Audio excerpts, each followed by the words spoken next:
Selamat sore, ya dimanapun berada. Kali ini saya bicara dengan ringkasan dari appraisal itu yang kita kenal dengan ya penilaian bahasa.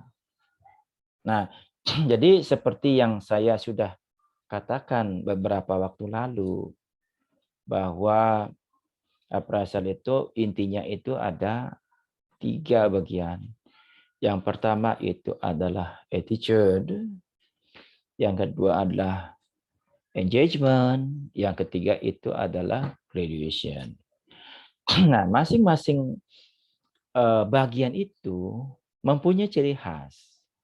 Nah, di dalam beberapa buku terlihat ada sederetan kata sifat yang menunjukkan bahwa itulah ciri dari graduation, engagement, atau attitude itu sendiri.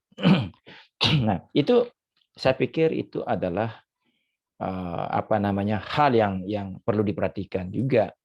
Nah, namun secara penerapannya itu tidak semata-mata berfokus pada kata-kata atau leksikon-leksikon yang diberikan oleh masing-masing buku itu. Nah, walaupun demikian kita mempunyai konsep attitude itu. Yang pertama itu adalah emosi. Emosi itu kan berkaitan dengan feeling. Ya, feeling. Apakah kita suka, tidak suka, nyaman, tidak nyaman, terus aman, tidak aman, kecewa, tidak kecewa. Nah, begitu. Itu saja konsepnya. Kalau kita bicara dengan yang kita sebut dengan emosi. Nah, contohnya begini. Kalau saya senang, itu kan sudah nyata karena adjektifanya itu sudah menandakan bahwa itu adalah perasaan. Tetapi bagaimana kalau seperti ini? Penguburan tetangga saya kemarin memakan biaya 2 juta. Nah, kalau kita melihat dari dari adjektif itu jelas nggak kelihatan. Tetapi kita bisa melihat ya namanya fungsi. Bahasa itu lihat dari fungsinya, bukan melihat dari bentuknya. Kalau bentuknya tadi kan sudah nyata adjektiva seperti ini. Saya senang, saya sedih itu kan nyata adjektiva. Dan secara eksplisit juga kelihatan. Ya, eksplisit dalam hal ini kan kita bisa melihat itu jenis adjektifnya seperti apa. Begitu. Namun hal yang paling penting itu adalah bagaimana fungsinya itu. Seperti yang saya katakan tadi, penguburan tetangga saya itu memakan biaya 2 juta. Kalau kita lihat sekarang penguburan itu nomina. Jadi penguburan itu kita bisa lihat ini berkaitan dengan apa? Nah, penguburan berarti ada kata kubur. Berarti ada orang yang dikubur. Nah, kalau ada yang dikubur, berarti ada yang merasa kehilangan. Nah, sehingga kata penguburan itu dikaitkan dengan yang disebut dengan kehilangan, kesedihan. Nah, jadi kata penguburan itulah yang kita lihat itu sebagai emosi, attitude. Begitu ya. Jadi tidak serta-merta kita melihat adjektif. Sama seperti ini. Uang saya hilang. Uang saya hilang di jok sepeda motor. Itu kata hilangnya itu verba. Nah, itu verba ya. Itu berkaitan dengan proses relasional atau kalau kita lihat dengan itu bisa juga dilihat proses wujud di sana karena proses wujud itu berkaitan dengan proses material dan proses relasional. Nah, kita fokus dulu kalau kita mengatakan uang saya hilang di jok. Hilangnya itu kita fokuskan di proses proses wujud atau disebut dengan existential proses.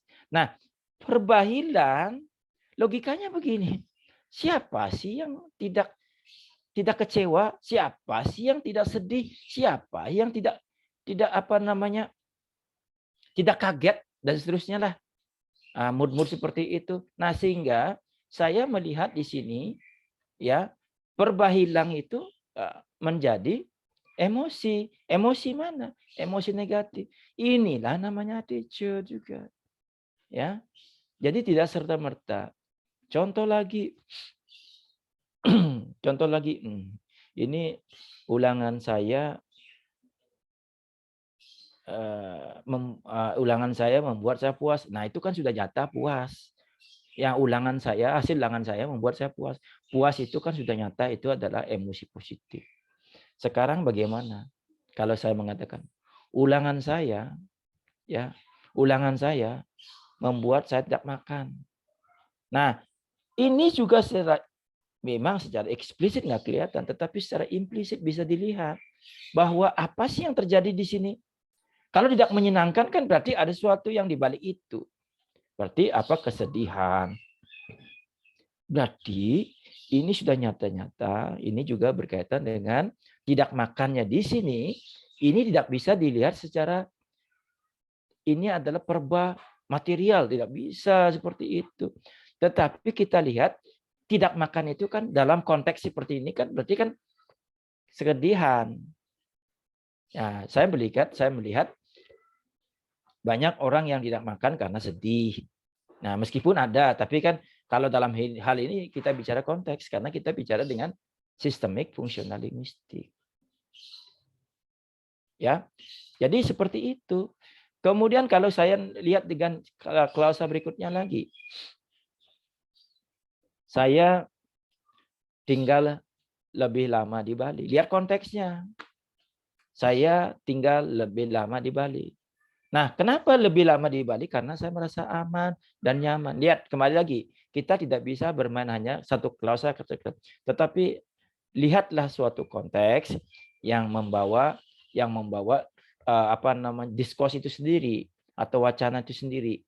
Ya, sehingga kita dari konteks itu kita memahami oh diskursnya seperti ini. Seperti saya katakan tadi. Saya misalkan sudah lama tinggal di Bali. Kemudian karena saya merasa nyaman, saya mengatakan begini. Saya belajar atau saya tinggal lagi lebih lama. Saya tinggal di Bali lebih lama. Itu artinya dengan lebih lamanya di sini, lebih lamanya di sini itu berkaitan dengan adjunct ya atau kalau kita melihat dari transitivitasnya itu adalah circumstance ya circumstance durasi kata Halliday ya. Itu menunjukkan bahwa durasi itu, circumstance dewasa itu menyatakan bahwa itu adalah rasa puas, rasa nyaman. Begitu sehingga muncullah keinginan tinggal di Bali lebih lama. Begitu ceritanya. Nah, kemudian kalau kita bicara dengan yang berikutnya itu ada yang kita sebut dengan sekarang etika kan begitu. Etikanya di sini kan bicara mengenai tadi kan ada attitude berkaitan ada affect ya, ada affect-nya itu berkaitan dengan emosi. Yang sekarang ada namanya berkaitan dengan etika. Etika ini tentu kenapa etika ada kan begini tentunya. Oke, saya ambil contoh. Saya dikatakan ganteng misalkan. Kenapa saya dikatakan ganteng? Karena ibu atau bapak ya melihat saya, oh ini saya ganteng. Karena sebelum melihat saya pasti ada orang yang dilihat sebelum saya. Sehingga muncullah yang namanya penilaian begitu. Ya, muncullah namanya penilaian. Nah, makanya disebut dengan judgment. Kenapa sepeda motor itu bagus? Karena ada tadi perbandingannya. Ya, ada perbandingannya. Kenapa? Wanita ini dikatakan cantik. Karena tadi saya melihat wanita tidak cantik. Berbeda dengan kalau saya beli sepeda motor di showroom yang baru Grace ini. Saya melihat itu standar. Kenapa? Karena saya tidak bisa membandingkan. Tetapi kalau sudah dipakai, ada yang pemakaiannya bagus, ada yang pemakaiannya buruk. Di sanalah hasil yang akan menentukan sebagai semiotik. Oh, sepeda motor ini bagus karena tadi pengguna sepeda motor itu menggunakan secara buruk sehingga sepeda motornya itu buruk. Nah, jadi itulah namanya judgment. Tadi namanya judgment itu ada sesuatu yang dibandingkan. Nah, sehingga kita lebih spesifikkan itu namanya ada social esteem dan social sanction. Ada dua, ada social esteem dan ada social sanction begitu. Nah, social esteem ini berkaitan dengan pribadi. Ya, pribadi. Pribadi sebenarnya seperti apa? Ya, seperti yang saya katakan sebelumnya dalam video saya sebelumnya. Esteem itu berkaitan dengan pribadi. Pribadi itu berkaitan dengan apa? Naluriah atau alamiah. Yang kedua ada yang namanya kemandirian. Ya, kemandirian. Yang ketiga ada namanya kecakapan atau kemampuan. Contoh, saya tidak bisa berbahasa Inggris dengan baik. Terus apa self esteem-nya tuh apa? Oh, dia tidak mampu. Itu sudah jelas. Saya tidak mampu berbahasa Inggris. Itu sudah jelas bicara dengan kemampuan. Tetapi kalau kita melihat seperti ini, virus COVID tetap berlangsung. Hampir sudah 2 tahun. Banyak pedagang-pedagang mengalami kesulitan ekonomi. Itu apa artinya? Bahwa dunia, bukan hanya pemerintah, karena kita nggak boleh menyalahkan siapa-siapa. Karena ini sudah bukan ranah manusia. Nah, jadi itu menyatakan kemandirian. Bukan kemandirian, kemampuan. Maksud saya.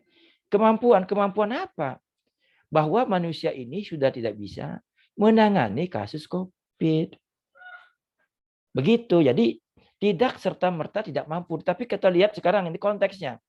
Ini karena COVID ini ya kalau kita melihat itu banyak dampaknya. Ada dampak ini, ada dampak itu ya. Jadi itu saya melihat itu multi efek di sana. Tapi kita nggak terus terang aja, kita nggak boleh menjudge itu negatif. Karena kalau ada negatif pasti ada positif. Begitu juga sebaliknya. Kalau ada positif kita juga ada negatif juga. Begitu. Jadi kalau kita bicara negatif pasti ada positifnya. Makanya kita tidak elok hanya melihat satu sisi saja. Karena bagikan melihat koin. Ada angka dan ada gambar. Kalau angka saja itu bukan uang namanya. Begitu juga kalau gambar aja nggak uang. Tetapi dia ada sekaligus. Itu namanya uang. Sama seperti kita melihat COVID. Ada positif, ada negatif. Itu tergantung pada bagaimana cara kita melihat. Begitu. Bagaimana cara kita melihat suatu fenomena itu? Oh, COVID membuat banyak kehilangan pekerjaan. Ada benarnya. Tetapi jangan lupa, karena ada pesan-pesan yang tersembunyi, yang masih belum dilihat oleh orang yang mengeluh. Nah, juga ada yang mengatakan, oh, COVID ini adalah mempunyai dampak positif. Betul juga. Kenapa? Karena dia sudah tidak mengeluh. Karena dia melihat dampak-dampak positif, kemudian dia melihat ada apa di balik dampak negatif itu sehingga akan memunculkan dampak positif. Tetapi biasanya orang-orang yang masih berpikir berkutat di negatif saja, intinya tidak mau move on. Karena apa? Karena kadung asik di dunia atau yang disebut dengan zona nyaman yang sudah dia alami puluhan tahun lalu. Makanya banyak orang yang kelimpungan dalam hal itu. Nah, padahal kalau kita melihat ini banyak pesan-pesan yang disampaikan. Namun bisakah kita, PR itu bagi kita semua itu, bisakah kita membaca dan menindaklanjuti di balik-balik pesan-pesan itu. Terus kalau kita mengumpat-ngumpat, itu justru kalau kita lebih banyak mengumpat itu akan menimbulkan banyak dosa itu. Makanya bagaimana kita melihat ini. Nah, itulah yang saya sebut dengan kecakapan. Ya, bagaimana kita bisa memahami dan bisa mengambil tindakan suatu fenomena yang terjadi. Itu disebut dengan kecakapan. Nah, sama seperti ini. Kalau kita melihat teks atau klausa yang lain, dia tetap juga merokok. Nah, kalau tetap merokok itu kalau kita melihat konteksnya di depan, ya konteksnya misalkan begini, suaminya itu ingin punya anak, tetapi dia tetap merokok dan istrinya sering marah-marah, misalkan begitu. Kalau seperti itu namanya keluarga itu, entah itu si ibunya atau bapaknya atau siapapun dia, yang jelas itu keluarganya, tidak mampu ya mengontrol keinginan atau disebut dengan ya kebiasaan itu. Nah, itu juga tetap merokoknya itu juga kita sebut dengan ketidakmampuan begitu. Ketidakmampuan apa? Ketidakmampuan move on. Dalam hal ini adalah bagaimana move on ya yang difokuskan kepada sesuatu yang lebih baik karena keinginannya itu ingin mempunyai anak. Tetapi apa yang terjadi? Dia tidak mampu mengubah kebiasaannya. Ini dikatakan sebagai kemampuan, disebut dengan self-esteem. Begitu juga kalau saya buat kalimat positif atau ya teks positif. Begini. Saya berhasil memenangkan kejuaraan itu. Itu sama dengan kecakapan. Kata berhasil itu ya, kata berhasil itu merupakan perba yang menyatakan proses tingkah laku. Karena proses itu ya berkaitan dengan proses material dan proses mental.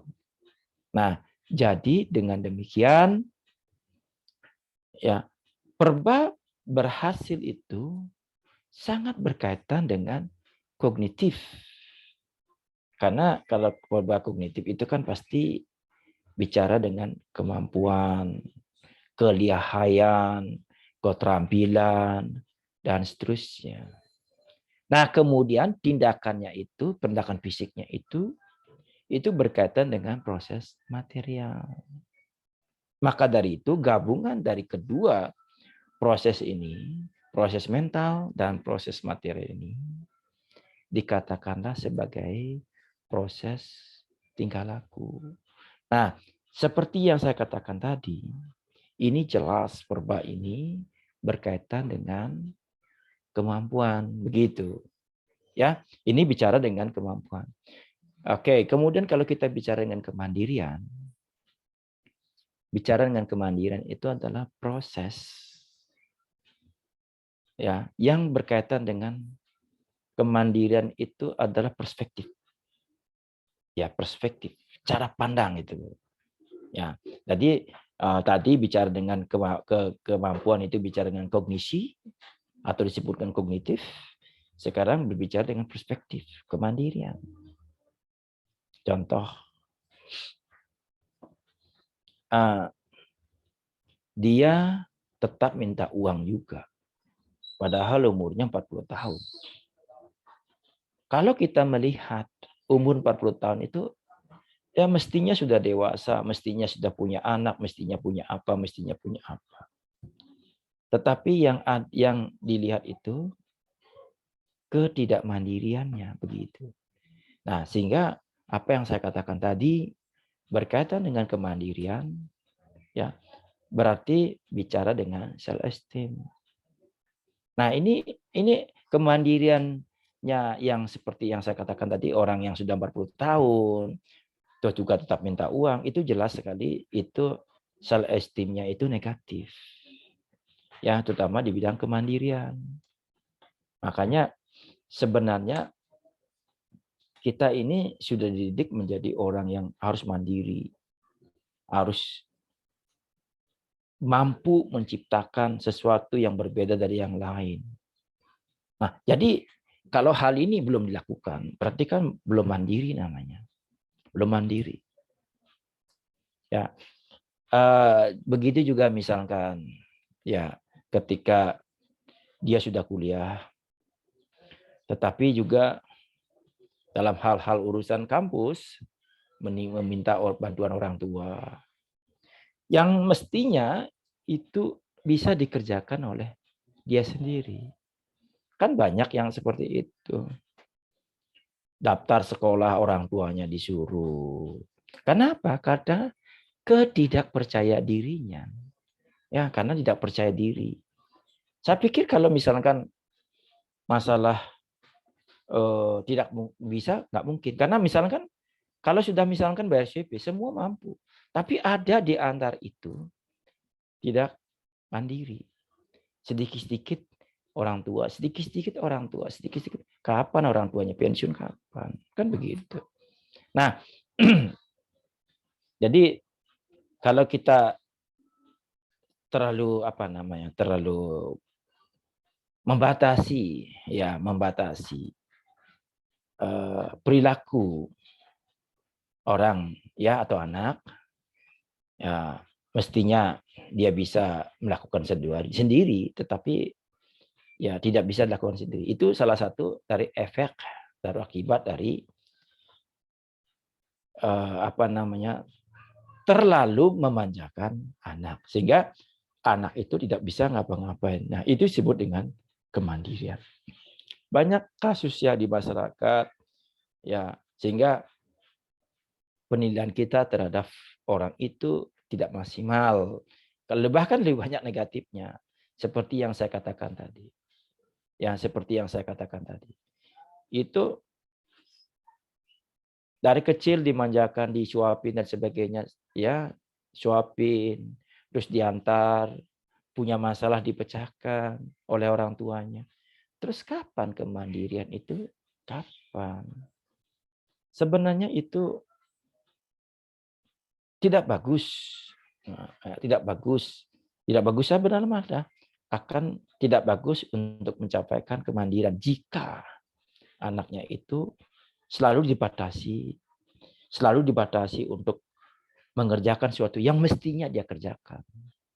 Nah, itu namanya yang disebut dengan kemandirian. Kemudian kalau kita bicara dengan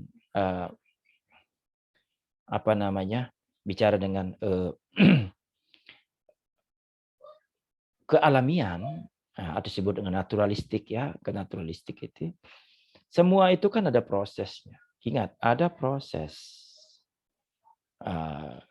Makanya kalau kita ujian di sekolah itu biarkan aja proses yang berjalan.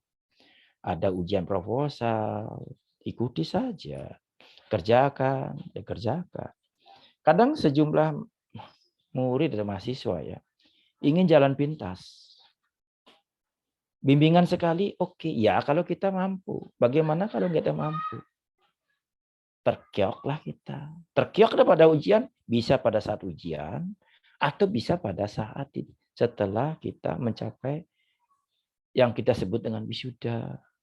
Nanti ketika kita tidak alami atau tidak secara matang prosesnya itu dilakukan, misalkan ujian kan ada, kita jujur saja ketika ya ada sejumlah ya dosen-dosen misalkan yang malas karena yang malas menguji atau dengan alasan-alasan lain Atau mungkin karena kesibukan, atau yang jelas tidak diperiksa. Langsung saja ujian. Silakan ujian-ujian. Terus akibatnya kenapa? Bisa pada saat dia ujian, karena akan melibatkan penguji lainnya. Di sana dia akan mati. Atau ya pada saat dia tamat. Kenapa? Tamat jadi siap untuk wisuda, bukan siap untuk kerja jadinya. Kenapa begitu? Karena prosesnya itu tidak matang. Ya, prosesnya itu tidak matang. Seperti saya katakan tadi, mestinya itu harus ikuti proposal, baru ditolak saja sudah marah. Ditolak saja sudah marah oleh ininya. Kadang dosen itu ya mempunyai cara tersendiri untuk membuat kekuatan mental pada mahasiswa. Tetapi mahasiswa itu sering tidak terima. Begitu, sering terjadi tidak terima. Sehingga apa yang terjadi? Ya putus sekolah. Terus meminta tolong sama ini, meminta tolong sama rekan, meminta tolong sama dosen lain, meminta tolong sama ini sudah kelihatan berarti tidak mandiri lagi. Jadi konsepnya begini.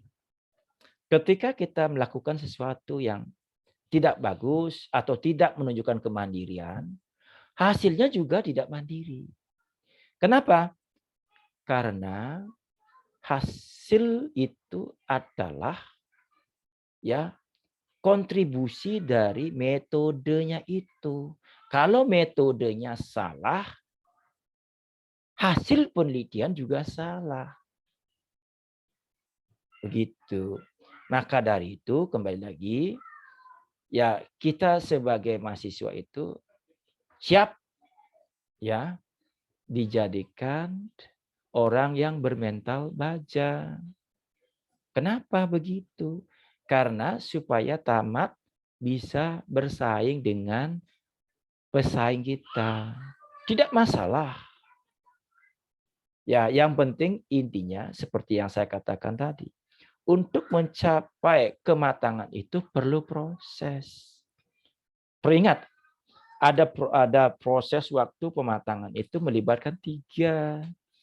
Yaitu ada waktu atau disebut dengan circumstance, cara, ya, cara, media dan seterusnya itu namanya circumstance. Yang kemudian yang kedua itu harus ada pelibat atau disebut dengan partisipan. Yang ketiga itu harus ada tindakan yang diresmikan dengan verba. Seperti tadi saya katakan, ketika mau ujian, ya, mau ujian itu persiapkan diri. Oh, berarti pesertanya siapa? Mahasiswa. Itu harus dipersiapkan. Kemudian apa? Prosesnya itu apa? Tindakannya itu. Tindakan yang dilakukan lebih awal misalkan belajar, kuatkan mental. Terus circumstance-nya apa? Kalau diperlukan PowerPoint. Kalau diperlukan sound system, dipakai sound system. Kalau diperlukan laptop diperlukan. Jadi itu sesuai dengan kebutuhan yang diinginkan pada saat itu. Ya. Jadi apa yang kita butuhkan pada saat itu, itulah yang kita sebut dengan circumstance. Nah, kematangan itu sekali lagi, kematangan itu akan muncul dari 3 aspek. Ada proses, ada partisipan, ada circumstance itu sendiri. Itu. Nah, makanya kita melihat juga kita tidak bisa memungkiri di masyarakat ini banyak yang cari jalan singkat, jalan pintas orang katakan sekarang. Ini sebenarnya itu adalah memutus rantai namanya. Memutus rantai. Kalau sudah memutus rantai berarti sistem akan terganggu. Dalam hal ini adalah kedewasaan akan terganggu. Ya, makanya bagaimana yang paling penting itu kedewasaan seperti apa gitu. Ya, kedewasaan seperti apa? Jangan sedikit-sedikit kita mengatakan kita mampu. Tetapi kalau kita diuji tidak mampu. Nah, kenapa dikatakan tadi sedikit-sedikit kita mengatakan mampu, padahal tidak mampu? Karena karena ketidakmatangan itu dimatangkan begitu saja. Nah, itu disebut dengan alamiah. Ya, coba kita bandingkan proses pematangan. Ya, kalau pematangan yang dilakukan dengan karbit, ya, dengan pematangan yang ada di pohonnya itu, misalkan pohon pisang, misalkan ada pisang berbuah, ada 2 pisang, ada yang pohon pisang yang sama, terus ada yang matang itu di pohon, ada yang matang itu di karbit. Itu kelihatannya matang, sama-sama matang secara surface-nya itu kelihatan matang. Tetapi kalau kita melihat secara lebih dalam, ya, secara proses, itu kan sudah beda. Kenapa? Karena kan sudah tadi seperti saya bilang tadi, partisipannya berbeda. Partisipannya itu berbeda. Prosesnya berbeda, circumstance beda. Oke, partisipan dalam hal ini adalah dia alami. Jadi pohon pisang itu sekaligus sebagai partisipan, dia sebagai proses proses tingkah laku. Dia sekaligus sebagai behavior, sebagai petingkah laku. Nah, kemudian prosesnya itu apa? Dia secara pelan-pelan matang sendiri. Circumstance-nya di mana? Medianya apa? Medianya alam. Ya, medianya alam. Nah, sehingga kalau sudah medianya alam, proses tingkah laku dengan pasti rasanya enak. Pasti rasanya enak. Karena alam itu akan mencetak berdasarkan bagaimana situasinya itu sendiri. Jadi alam itu membentuk bagaimana pisang itu akan berbuah, akan menjadi matang berdasarkan alamiah. Berbeda halnya tadi. Nah, ada pohon pisang yang satu lagi. Kita potong. Nah, aktornya siapa? Manusia. Nah, aktornya manusia. Terus menyimpannya itu siapa? Manusia. Nah, tadi pohon pisang itu yang yang dikarbit menggunakan ya karbit ya apapun namanya yang membuat matang itu pelakunya adalah orang. Prosesnya itu adalah menyimpan. Menyimpan di mana? Pakai media. Pakai media. Medianya apa? Ya semprot. Terus matangnya apa? Tidak alamiah. Karena ada fasilisator. Ya, fasilisator dia. Dan itu sudah dikatakan sudah tidak enak, dalam tanda kutip di sini tidak enak dibandingkan dengan yang ini. Inilah yang saya sebut dengan ke alam. Ya, begitu juga manusia ya, manusia yang mestinya dia melamar begini di perusahaan ABC misalkan. Meskinya dia harus menggunakannya tapi dia nombok. Itu menggunakan apa? Menggunakan apa? Menggunakan jalan pintas sehingga terjadi ketidakmatangan dia sendiri. Ya, gitu. Kemudian kita melihat dengan ada yang berikutnya, itu bicara dengan etika. Etikanya di sini dalam artian social sanction, itu ya, social sanction. Ini berkaitan dengan kepadatan, ya, kepadatan. Nah, jadi ketika kita bicara dengan ada etika, ya, kepadatan untuk kedalaman. Nah, kepadatan untuk kedalaman di sini berkaitan dengan toleransi. Contoh, ya, contoh begini. Orang itu membakar sampah di kerumunan masyarakat, padahal masyarakat itu sedang beraktivitas. Tentu itu kan mengganggu asapnya. Itu juga salah satu social sanction. Karena rasa toleransi.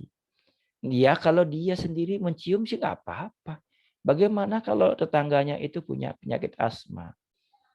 Nah, makanya disinilah rasa toleransi, rasa memahami, rasa apa. Yang jelas harus memikirkan orang lain.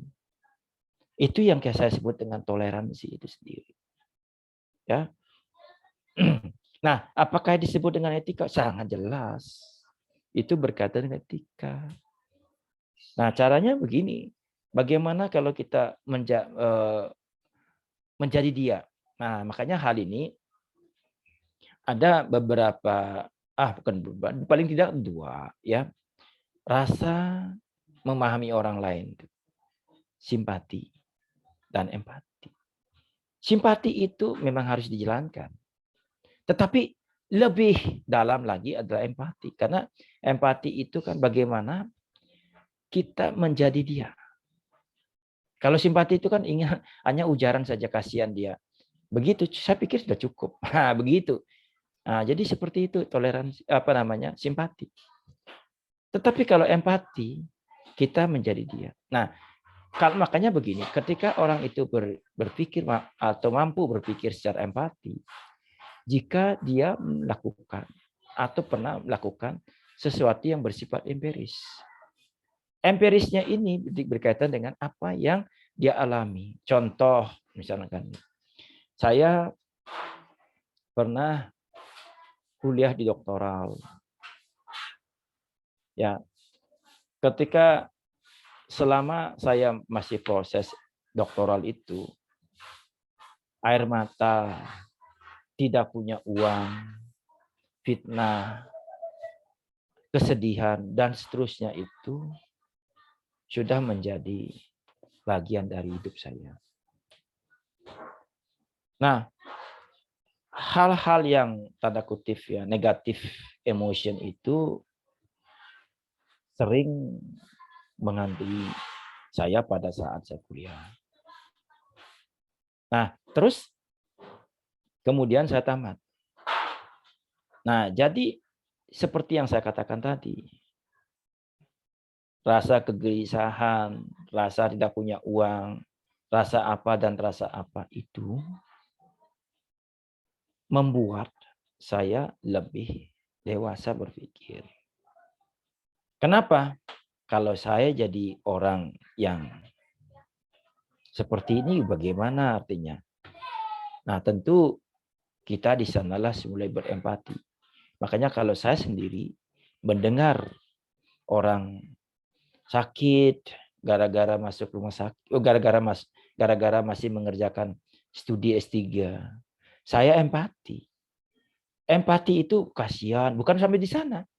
Karena apa yang dikatakan itu sudah pernah dirasakan. Begitu. Makanya orang-orang seperti ini, ya, orang-orang seperti ini, dia akan merasakan bagaimana sih sakitnya, bagaimana sih pahitnya sebelum menjadi dokter. Begitu. Jadi orang berempati itu harus pernah merasakan empati. Kalau dia tidak pernah melakukan secara empiris, tidak akan mungkin dia bicara secara empati. Makanya di sini adalah empati kita, toleransi kita sejauh mana. Makanya semakin dalam berarti semakin empati. Kalau hanya sedikit saja, ya, dan tidak merasakan apa yang orang lain katakan, itu namanya simpati. Nah, sehingga social sanction itu berkaitan dengan toleransi. Ini lebih luas lagi, ada empati dan simpati. Nah, seperti yang saya katakan tadi, kalau misalkan begini, ada cerita, oke, saya bicara nikah, ngomong nikah, tetapi saya sendiri belum nikah misalkan. Saya berkomentar, begini rasa nikah, punya anak seperti ini. Tetapi dia sendiri belum nikah. Itu belum dipandang sebagai empati. Karena dia sendiri belum merasakan. Nah, ya. Makanya kadang-kadang orang itu shock. Shock apa? Shock bisa ngomong tetapi belum bisa. Nah, makanya saya sering bikin guyon ya. Kalau ada misalkan ada ngomong Singapura, Oh, Singapura negara seperti ini, tapi dia belum pernah ke Singapura. Saya dalam hati saya kadang-kadang, ini habis obatnya atau gimana? Ya, karena dia tidak bisa merasakan bahasa pengalaman dia. Begitu. Makanya kalau kita berbicara masalah empati itu, kita harus merasakan dulu sebelum kita mengungkapkan ekspresi kita. Nah, sama seperti ada guyon. Ada orang tinggal di kuburan, dekat kuburan ini. Tetapi dia tidak pernah menangis walaupun banyak melihat orang mati. Justru satu orang lain melihat orang mati, dia menangis. Kenapa? Ditanya, kenapa kamu nggak menangis? Yang tinggal dekat kuburan nih, kenapa kamu menangis? Wong yang mati itu bukan keluarga saya, itu jawabannya. Jadi dia hanya sebatas simpati. Ya, orang mengatakan ya, semoga Tuhan menerima di sisimu. Semoga Tuhan menerima di sisinya, di sisinya. Ya, semoga amor dengan cintia itu boleh. Itu masih secara simpati. Tetapi kalau dia ada rasa menangis, itu rasa empati. Nah, itulah yang disebut dengan social sanction. Nah, yang berikutnya itu ada engagement. Tadi kan attitude. Nah, masih ada satu lagi, itu saya lupa lagi. Ada namanya appreciation, itu apresiasi. Kalau apresiasi itu kan berkaitan dengan tanggapan. Bagaimana kabarnya? Baik. Bagaimana kuliah kamu? Baik. Jelek. Nah, itu tanggapan. Bagaimana orang itu sangat cantik. Ya, seperti yang saya katakan tadi. Kenapa kita bilang sangat cantik? Ya, kalau kita bilang itu sangat cantik, berarti tadi kita bicara dengan orang yang tidak cantik. Ya, orang yang tidak cantik itu. Nah, cantiknya ini direlasikan dengan yang disebut dengan ejang. Ejang. Sangat cantik, kata ejang itu. Sangat cantik, agak cantik, lumayan cantik. Itu ejang. Ya, ejang itu. Nah, itu kita bicara dengan apa namanya? Appreciation, itu apresiasi. Bagaimana keluargamu dengan ini? Oh, saya udah baikan sama itu. Itu namanya apresiasi. Apresiasi, dia baikan sama dia, apresiasi itu. Itu tergantung. Terus apa beda dengan attitude? Itu emosi dengan estetika. Kalau estetika itu kan bicara dengan yang tadi itu adalah appreciation, itu bicara dengan estetika. Estetika itu berkaitan dengan kesenangan, keindahan. Ya, keindahan. Jadi secara luas. Jangan hanya berpikir bahwa indah. Jangan hanya indah. Contohnya begini. Saya bersama keluarga saya hidup secara indah. Nah, kalau secara indah atau secara nyaman itu kan sudah direlasikan dengan apa yang kita sebut dengan apresiasi. Terus bagaimana kalau saya mengatakan begini, dia hidup harmoni. Dia hidup harmoni. Harmoni yang tadi seperti yang saya katakan tadi. Harmoninya inilah yang menunjukkan itu adalah estetika. Estetika itu kan seninya berbeda-beda.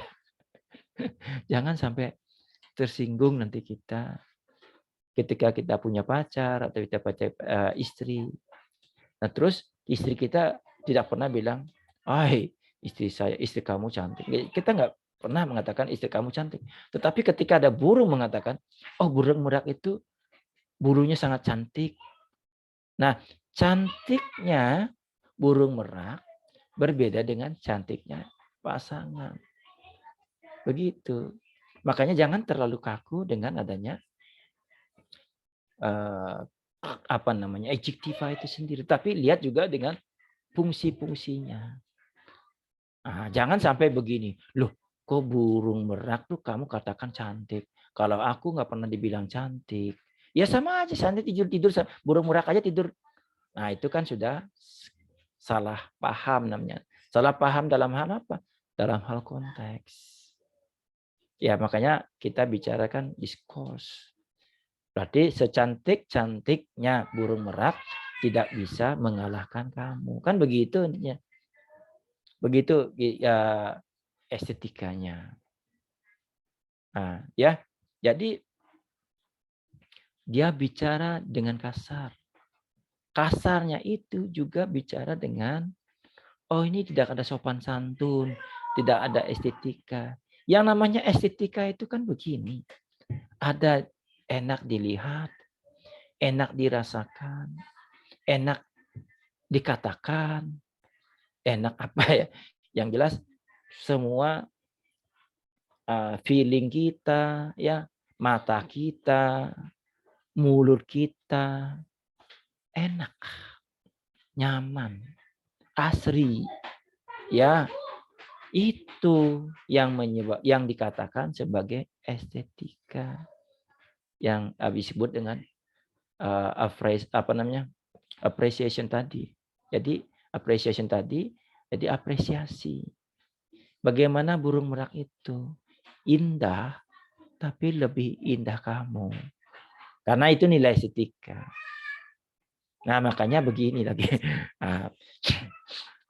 Bagaimana apapun minumannya, apapun makanannya, minumnya teh botol sosro. Itu kan sudah jargon itu. Itu apa? Itu sudah bermain estetika. Bahwa di mulut kita itu yang cocok itu hanya teh botol sosro. Kalau kita melihat iklan. Itu mempunyai jargon. Ya, itu mempunyai jargon. Supaya apa yang kita inginkan bisa terwujud melalui estetika. Tidak naik dulu kan ada saya masih ingat ya. Waktu saya kuliah tahun 94. Vespa hanya 2 tangan. Ah, begitu. Itu artinya kalau hanya 2 tangan itu dia membentuk suatu opini. Karena orang-orang yang sempurna saja yang cocok dengan Vespa. Manusia punya tangan 2 berarti sempurna. Vespa juga begitu. Secantik, selengkap orang Vespa itu sediakan. Begitu, itu namanya estetika. Ya. Vespa hanya 2 tangan. Tahun 94 itu waktu iklan-iklannya ya kalau nggak salah itu siapa namanya siapa lupa ya lupa salah satu artis mengatakan itu ya hanya 2 tangan. Rano Karno itu tahun 93-94 itu yang membawa Vespa itu. Kenapa? Nah, seperti yang saya katakan tadi. Manusia punya tangan berarti lengkap. Sepeda motor dalam hal ini Vespa lengkap. Itu estetika. Gitu. Oke. Kemudian yang berikutnya ada yang namanya yang ada namanya itu engagement. Engagement ini ya berkaitan dengan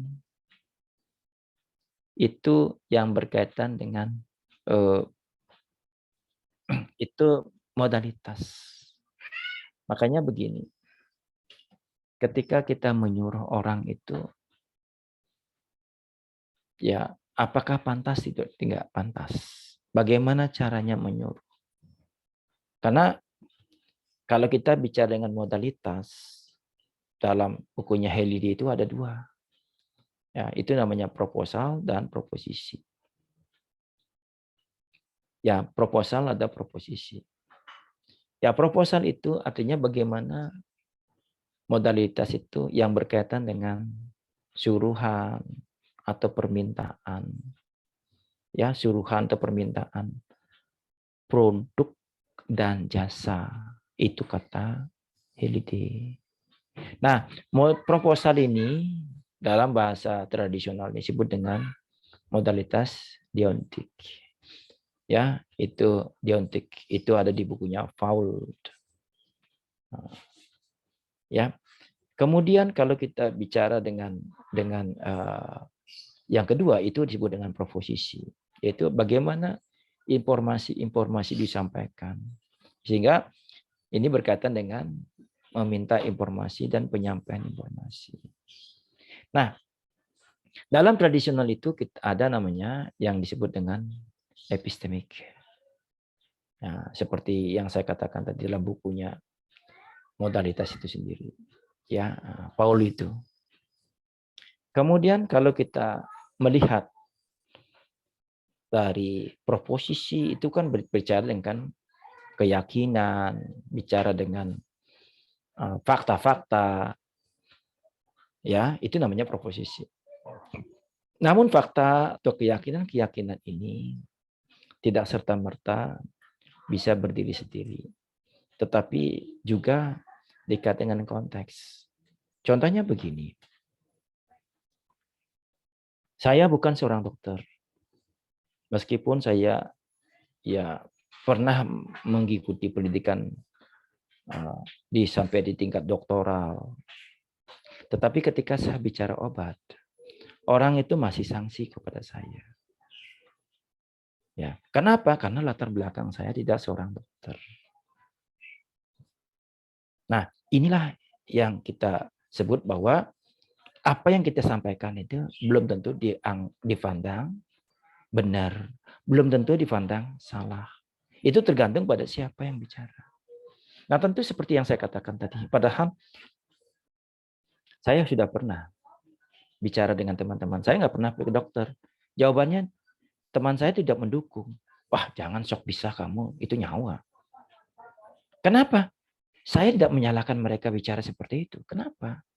Karena dia tahu saya bukan latar belakang saya di dokter. Begitu. Dan meskipun saya sudah mengatakan saya terjun ke dunia medis, orang belum percaya. Kenapa? Karena saya secara legalitasnya saya nggak ada dari kedokteran. Itu yang membuat orang-orang tidak percaya dengan apa yang saya sampaikan. Tetapi ketika bicara dengan misalnya linguistik, sedikit bicara terutama di sistemik fungsional linguistik, orang akan lebih mudah percaya dengan apa yang saya sampaikan. Kenapa?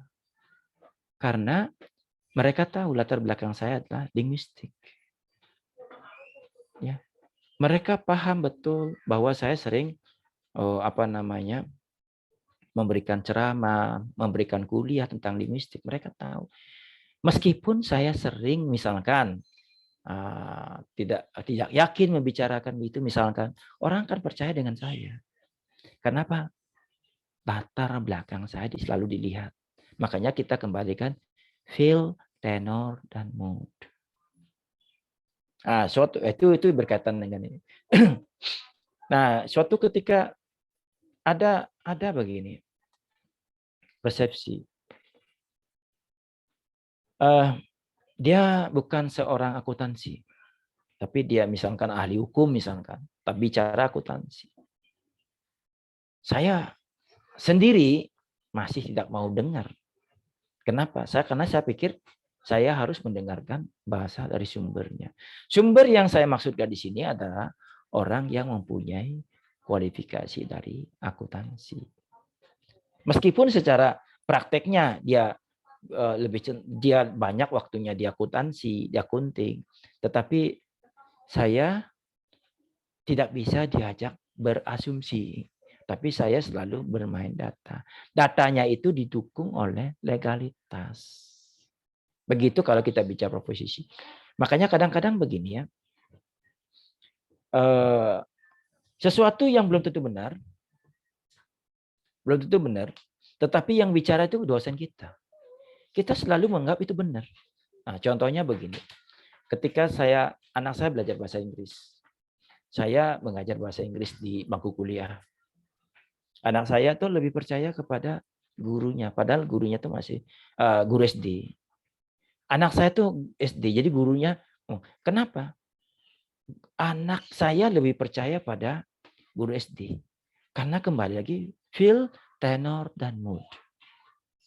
Jadi apa yang disampaikan oleh guru SD itu akan dipahami dan direkam, ya, dan diaplikasikan oleh anak saya sendiri. Itu namanya proposisi. Dia lebih yakin daripada orang tuanya. Nah, bahkan suatu ketika saya mengatakan rokok ini mengandung begini, begini, begini.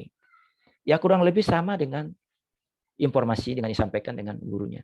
Tetapi gurunya itu jauh lebih dipercayai oleh anak saya. Nah, seperti itu. Itu namanya proposisi. Ya, makanya kalau kita melihat proposisi itu namanya proclaim. Ada namanya disclaim, ada namanya entertain, dan ada namanya attribution. Ya, nanti kita akan lihat lebih lanjut lagi tentang itu. Kemudian bicara dengan proposal. Ya, berbicara proposal berarti bicara dengan kewajiban. Kewajiban ini akan berbeda-beda lagi. Kalau saya menyuruh anak saya belajar, susahnya luar biasa. Tetapi kalau gurunya sendiri menyuruh sampai di rumah belajar anak-anak, ya mau dia belajar. Padahal kalimatnya kurang lebih sama. Perintahnya sama, tetapi kembali lagi ke feel, tenor, dan mood.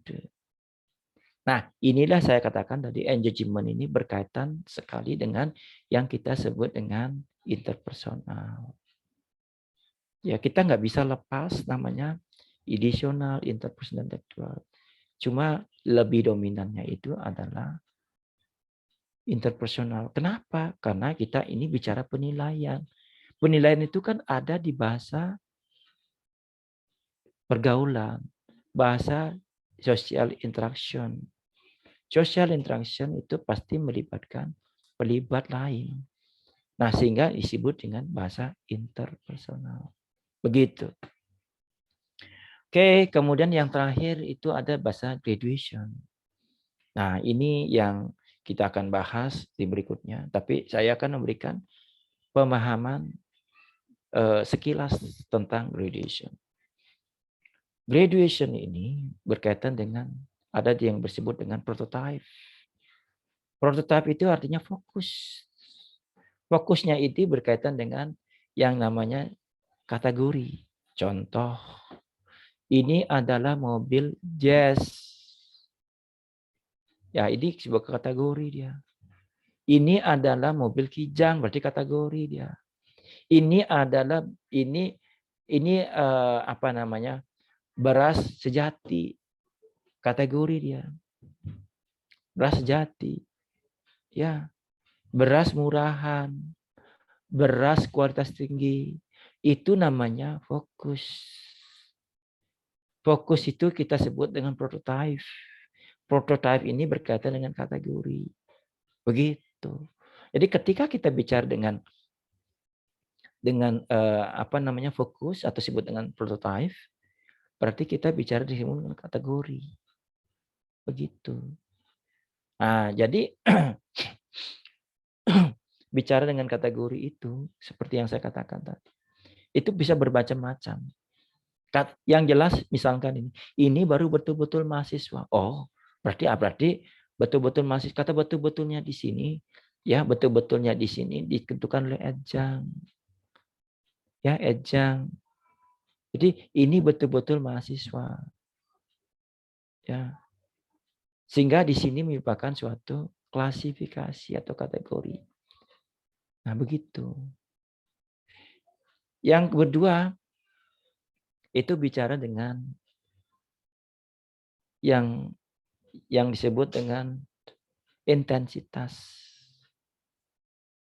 Ya, intensitas di sini berkaitan dengan force namanya. Force.